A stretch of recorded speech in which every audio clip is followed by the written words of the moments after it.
bahwa ada ajaran Yesus secara radikal.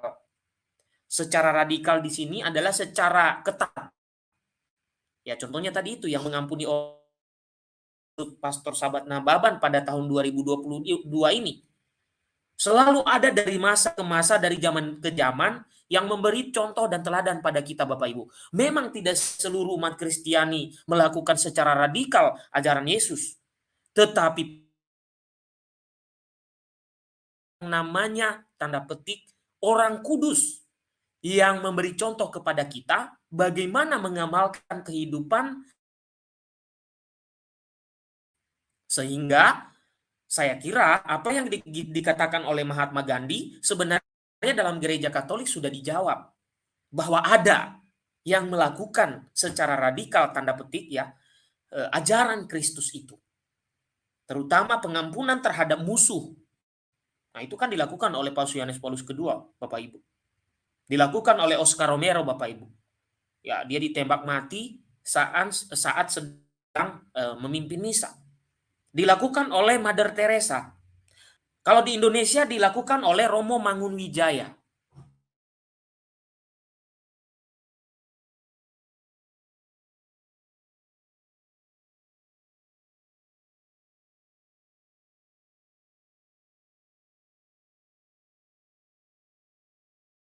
Saya baca kisah beliau dan beberapa buku beliau.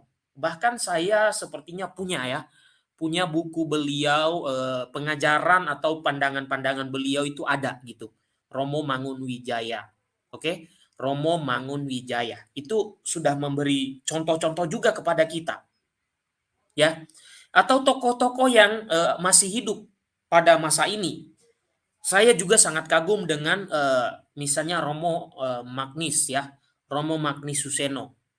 Saya juga sangat kagum misalnya dengan Romo Beni Susetio. Saya misalnya sangat kagum kepada Uskup Agung Jakarta misalnya. Banyak contoh-contoh yang bisa kita teladani Bapak Ibu. Tidak hanya kita kagum dengan artis Korea, meskipun saya juga suka nonton Korea. Tapi tidak idola itu kan bisa dalam beberapa hal Bapak Ibu ya.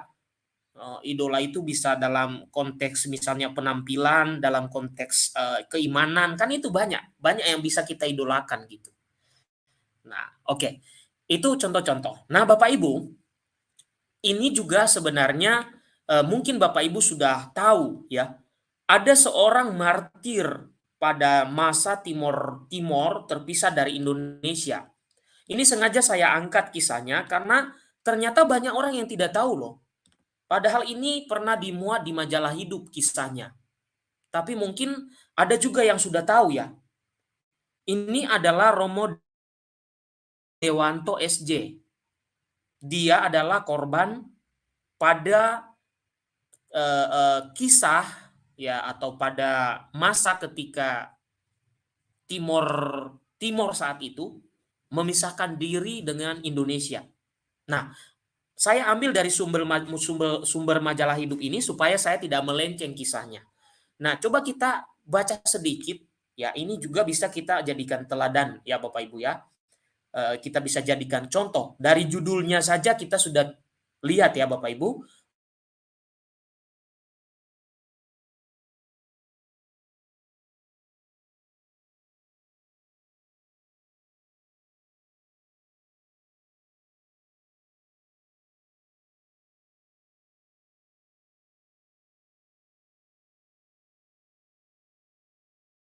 Supaya Bapak Ibu bisa menikmati live ini dengan baik dan juga penonton nanti yang menonton setelah ini.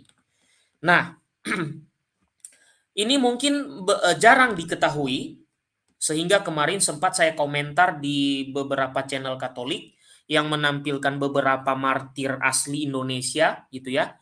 Nah, saya beritahukan juga kepada orangnya supaya dia mengangkat kisah Romo Dewanto ini. Oke, Romo Dewanto martir bagi bersama umat. Nah, ini gambarnya mungkin Bapak Ibu pernah bertemu fotonya di mana gitu ya, di paroki Anda atau di mana di tempat retret ya.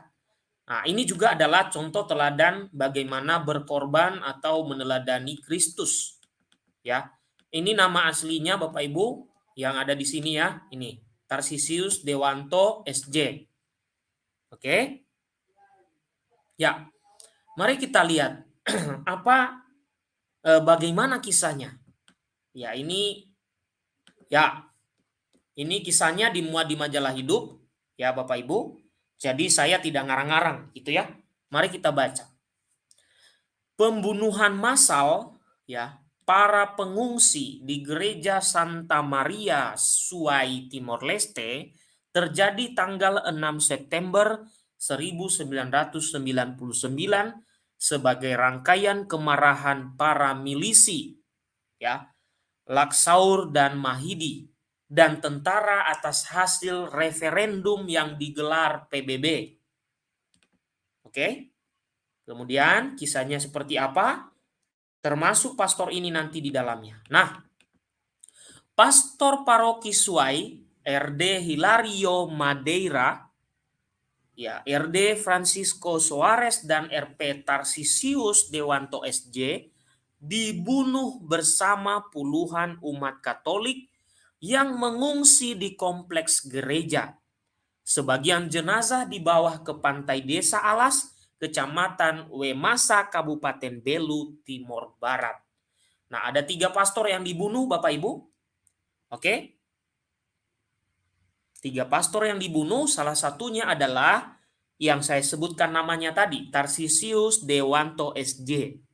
Dan ada 2 pastor lagi yang lain seperti yang tertera di atas. Oke? Kemudian, bagaimana kisah selanjutnya? Mari kita lihat. Ya, Komisi Penyelidik Pelanggaran Hak Asasi Manusia KPP HAM bergerak mencari fakta. Pada tanggal 25 November 1999, mereka pergi ke pantai Mota Masin untuk menggali kuburan massal. Ada informasi di sana dikuburkan juga 3 pastor yang dibunuh di gereja Suai. KPP HAM meminta Provinsial Serikat Yesus untuk mengirim saksi yang bisa mengidentifikasi jenazah Romo Dewanto SJ. Karena saat itu, ya, oke, yang menulis kisah ini Bapak Ibu ya, yang menulis kisah ini yang mengatakan itu. Karena saat itu, saya tengah membantu pengungsi di Timor Barat dalam Jesuit Refuge Service, JRS, maka saya ditugaskan mendampingi KPP HAM. Saya mengajak Frater Y. Edi Mulyono SJ, ya saat ini sudah Romo ya ini ya, dan lokasi ketemu Romo Ageng Marwoto SJ yang datang dari Dili. Nah, situasi Timor Barat saat itu dikuasai kaum milisi bersenjata. Rombongan KPP HAM berangkat pagi-pagi buta dengan pengawalan beberapa truk Brimob. Dalam rombongan ada Munir almarhum dari Kontras dan HS Dilon dari KPP HAM. Nah, penggalian kubur pertama yang berisi jenazah 3 pastor dilakukan oleh pasukan Brimob. Setelah menggali sedalam 1 meter terlihat ada tikar plastik. Munir yang saat ini yang sudah almarhum ya Bapak Ibu ya, Munir langsung berkomentar bahwa tempat itu benar kuburan.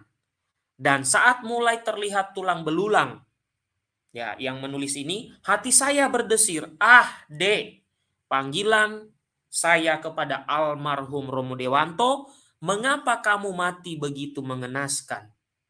Akhirnya Bapak Ibu, 3 kerangka jenazah dari pastor itu diletakkan berjajar ya di dalam kuburan itu. Wajah mereka tak bisa dikenali. Mereka tidak mengenakan jubah seperti kesaksian orang yang berada dekat pastoran Suai.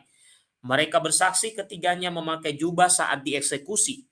Kemungkinan jubah mereka dicopot para eksekutor agar tidak menarik perhatian saat jenazah diangkut dari Suai ke Betun dengan truk.